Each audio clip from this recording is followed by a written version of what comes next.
Manchester City is buying a Tottenham star. Paris Saint-Germain is again after Barcelona and is leading Nick Williams. Guardiola wants to sign Çalhanoğlu, the first transfer of Manchester United under the new coach. Paul Pogba's new club and Griezmann's comeback to the French team. We talk about this and much more today. Friends, this is a dose of football and the top 10 hottest news to this hour.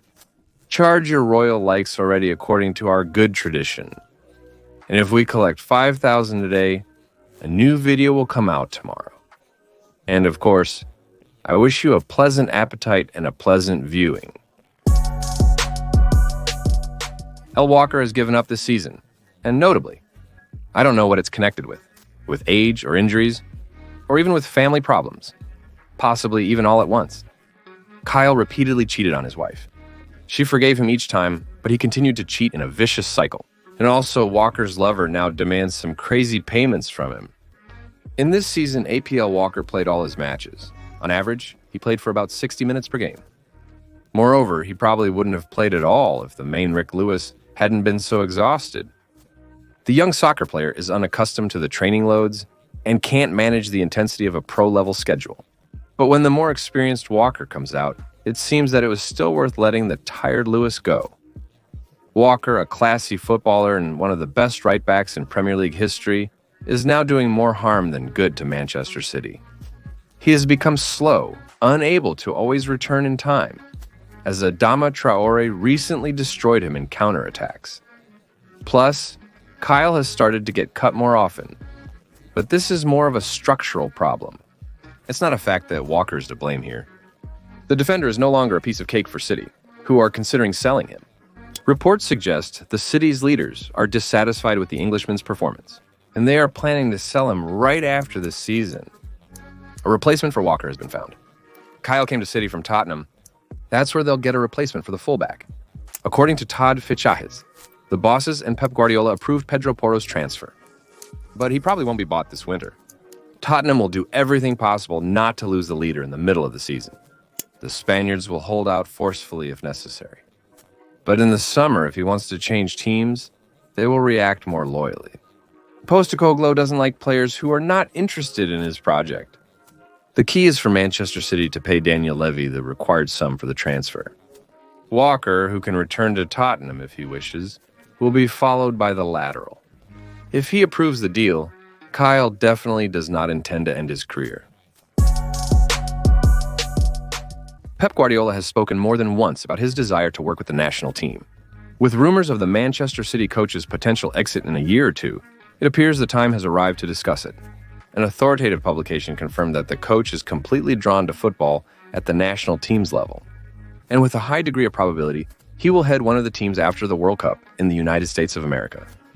The publication also reported about the interest in the coach from the Brazilian national team.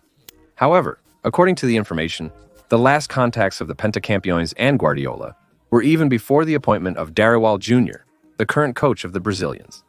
Ednaldo Rodrigues, the Brazilian Football Confederation president, also refuted reports of talks with Pep. Despite the fact that he is one of the greatest coaches in the world, there were no contacts with him. We are working with the coaching staff of Dorival Jr., and we are satisfied. Drevla will remain as the team leader. He has a contract until 2026.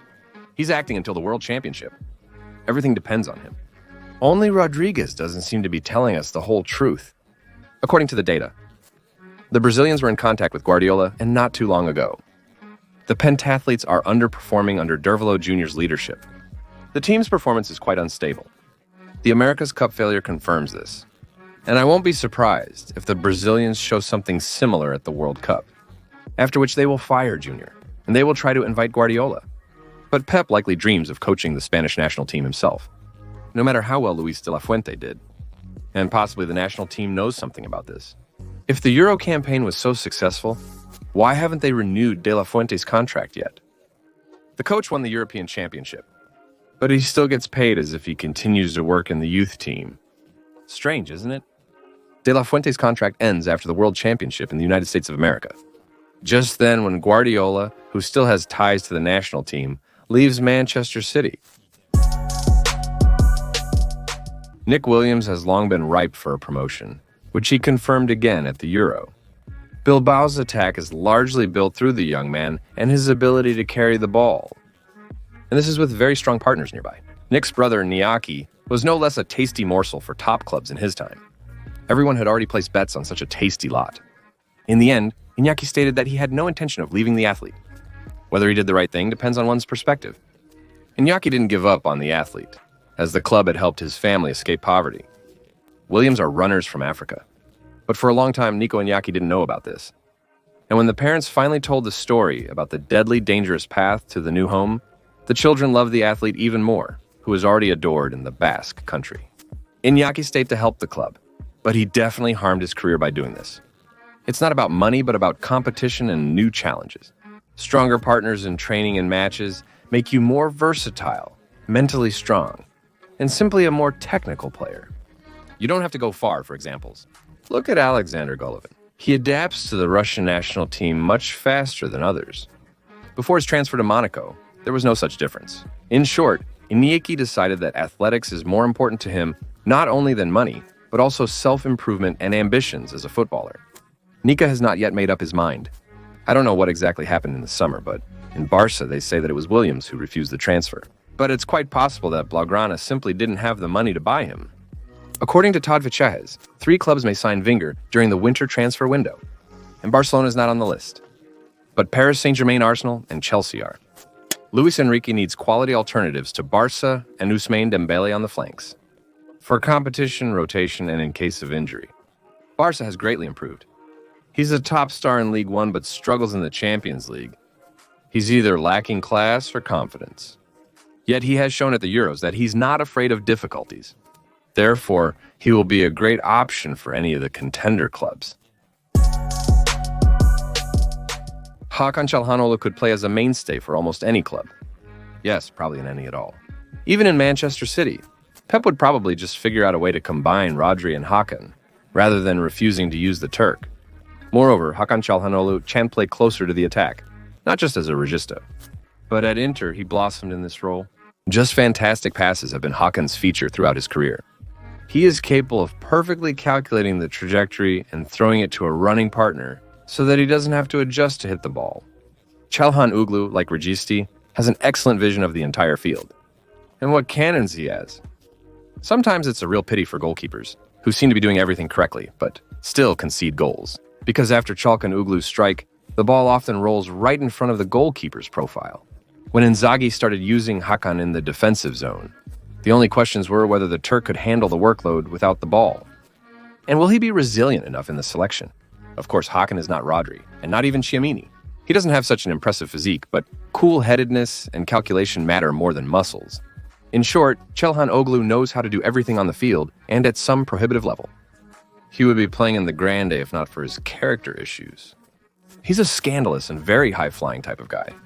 At least if judging by his outings, public statements, and overall media image. Maybe he's a sweetheart in real life, but I highly doubt it. Despite this shortcoming, the most prestigious teams were still interested in Çalhanoğlu. He writes that this winter he will try to sign with Bayern and Manchester City. Everything is clear with the mountains. A direct replacement for Rodri is needed, and Hakan is among the best options available. True, Guardiola loves panic as if there was no repetition of the story with Zlatan Ibrahimovic. Bayern seems to have order in defense. There are Kimmich, Palinha, Lamer, Goretzka, and Dyer. But only Hossa fits the role of a conductor, and he might leave the team if he doesn't renew his contract. Munich was interested in Çalhanoğlu since last summer. Apparently, he really likes Vincent Kompany. There's a real epidemic of injuries at Real Madrid. Rodrigo is out for 6 weeks due to a hamstring injury in his left leg. Lucas Vazquez, who replaced the injured Dani Carvajal, also broke down on the right flank of the defense. He'll be out for around a month, and don't forget Eder Militao's crosses. The past 2 seasons were heavily impacted by numerous injuries. If on the attack it's not so bad due to the large number of top performers, then in defense it's just a tragedy. First of all, I want to blame the calendar. But it's worth saying that Florentino Perez should also have cared about the depth in defense. And he just believed in the magic of Ancelotti. And in Real Madrid's fitness coach, the legendary Antonio Pintus, also known as the Sergeant.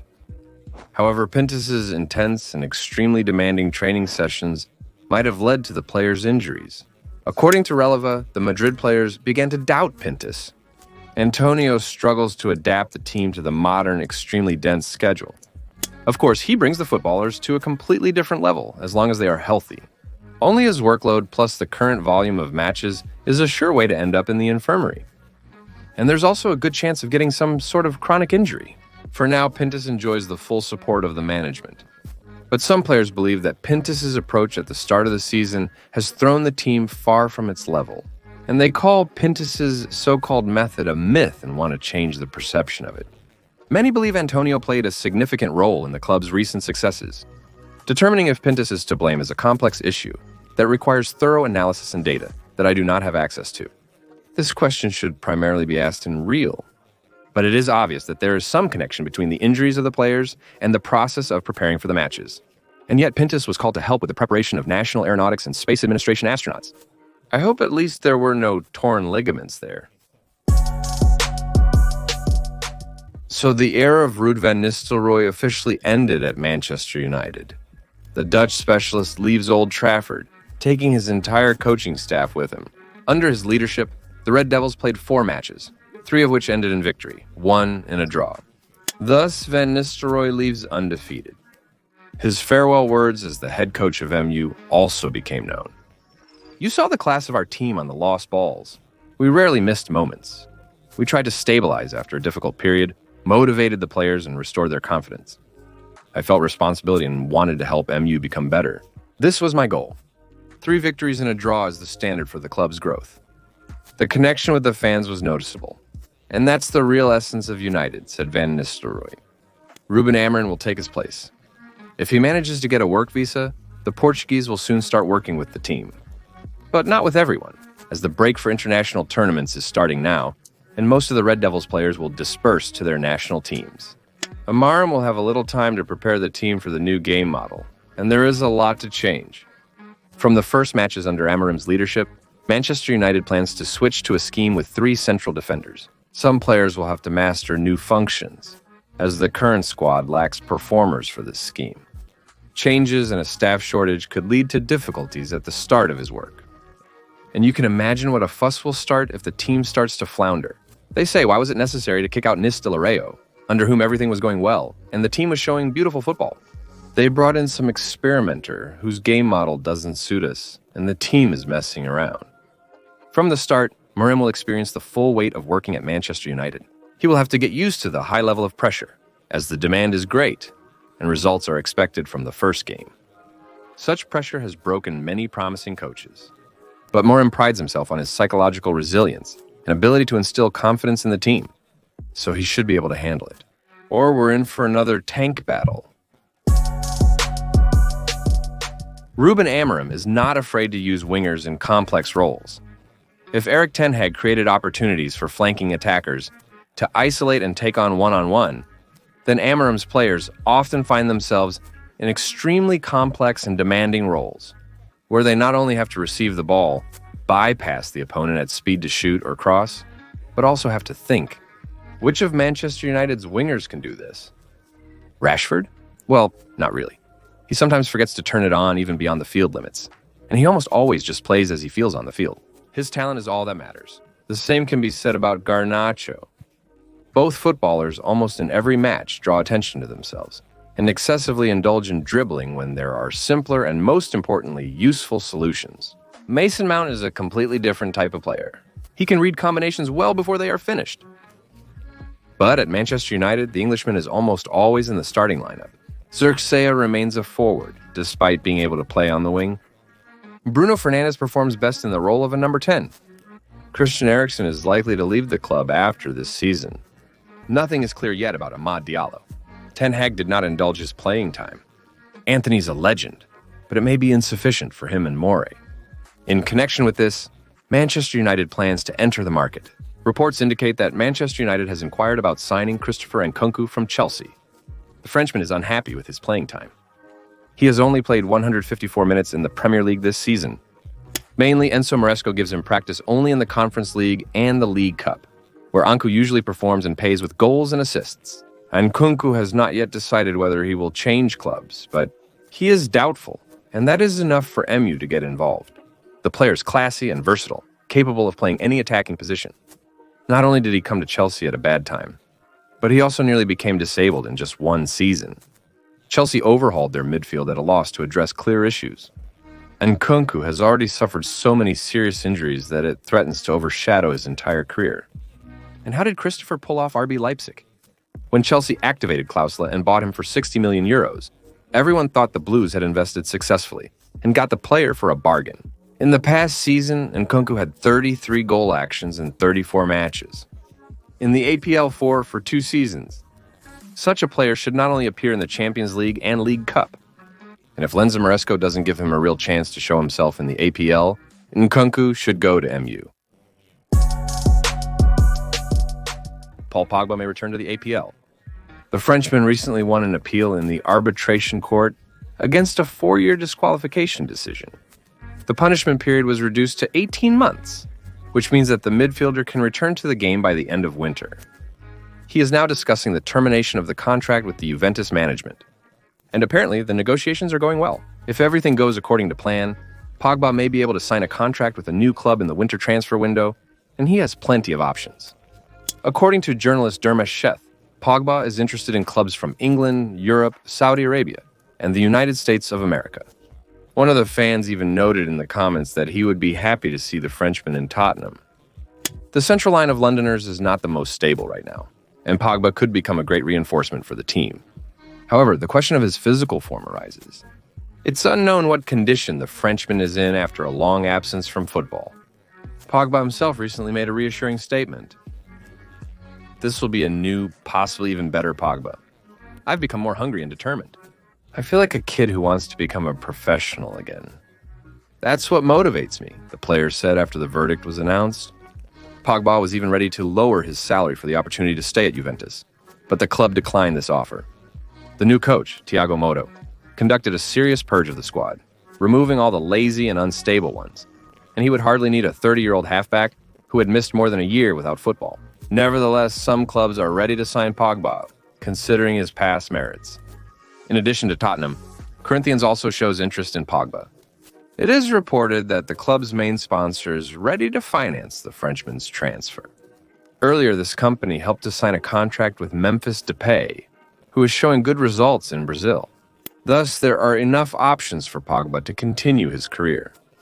Everything will depend on his motivation and physical form, as the Frenchman has often been injured in recent years. Let's hope that he spent the year away from football beneficially and managed to fully recover. Sporting showed excellent results under the leadership of Ruben Amorim. The team has won 2 Portuguese championship trophies in the last 2 seasons, and is on track to win a 3rd this season. In 11 rounds, Sporting scored 33 points without conceding any. The Lisbon team scored 39 goals and only conceded 5. Very impressive statistics. Internationally, things are also going well. After 4 rounds in the Champions League, the team has 10 points and is among the leaders. In the last match, Sporting beat Manchester City 4-1. Ruben Amorim has taken the team to a new level, making it a hegemon in Portugal and a serious threat in Europe. But now the question arises, what awaits Sporting after the departure of the Portuguese coach? The new coach will face immense pressure, as he will have to continue stable performances in the Euro Cups and maintain the winning streak in the championship. This is not an easy task, especially when the predecessor was so successful. Sporting acted swiftly after Amorim's appointment to Manchester United. The club quickly searched for a new coach and decided on João Pereira within days. According to Sporting's press service, Pereira's contract runs until 2027 and includes a significant buyout clause. Sporting's president, Frederico Varandas, provided these details about the new coach. Let's solve this. He's a recently licensed young coach who previously worked with the club's youth teams before this role. Since the start of the season, Pereira has been coaching Sporting's second team, but his results were not as impressive as Amorim's in the main team. In the last 5 matches under his leadership, there was only 1 victory. However, the club's second team is still not far from the first place in the table, so it's not fair to call his career a failure. Pereira has a small coaching experience, and it's hard to say what to expect from him. But remember, Amorim also lacked experience when he joined Sporting. Nevertheless, in 2 years, he managed to turn the team into one of the strongest in Europe. Perhaps Pereira can repeat this success. Antoine Griezmann bid farewell to the French team ahead of the October international break. A journalist hinted that the forward could potentially regain favor with the national team, similar to Zidane's experience in the past. The midfielder ended his international career but returned after a year and a half, wearing the national team's jersey and captaining the squad for the 2006 World Championship. And what would have happened to the history of world football if Zinedine hadn't made such a decision back then? His chest hit on Materazzi became iconic. Could the French national team have reached the final without the bald midfield genius? But Griezmann has no plans to repeat the path of his stellar compatriot. Following the win against Paris Saint-Germain, he stated, "It's finished. I won't come back." This was not an impulsive decision. It's a pity the team is now lacking a proper captain. Kylian Mbappe let down the team and quarreled with the head coach. This would have been a great opportunity for Griezmann to show his leadership qualities. Nevertheless, we will respect the forward's decision. If he wanted to quit the national football team, he had his own reasons. And in the near future, the Frenchman may even say goodbye to his European career. Rumors are going around that this season will be his last in football for the Madrid athlete. The French forward intends to play in Major League Soccer. Sources say he has long been interested in this league. Griezmann is drawn to the American way of life and is a big fan of the National Basketball Association and National Football League. He has long considered relocating to the U.S. Griezmann is expected to join his former French teammates, Hugo Lloris and Olivier Giroud, at the Los Angeles club to continue his career. There's also a possibility that the Frenchman may not even finish the season. He may join Los Angeles before the start of the new campaign in Major League Soccer. Griezmann will depart from Atletico during the winter transfer window. It's hard to imagine the Frenchman would leave the Madridians mid-season, but anything can happen in football. That's why I won't rule out such a turn of events. That's all for today. Thanks for watching and for subscribing to the channel. My name is Kirill Cast, and this was your daily dose of football. Peace to your house and your hunger, friends.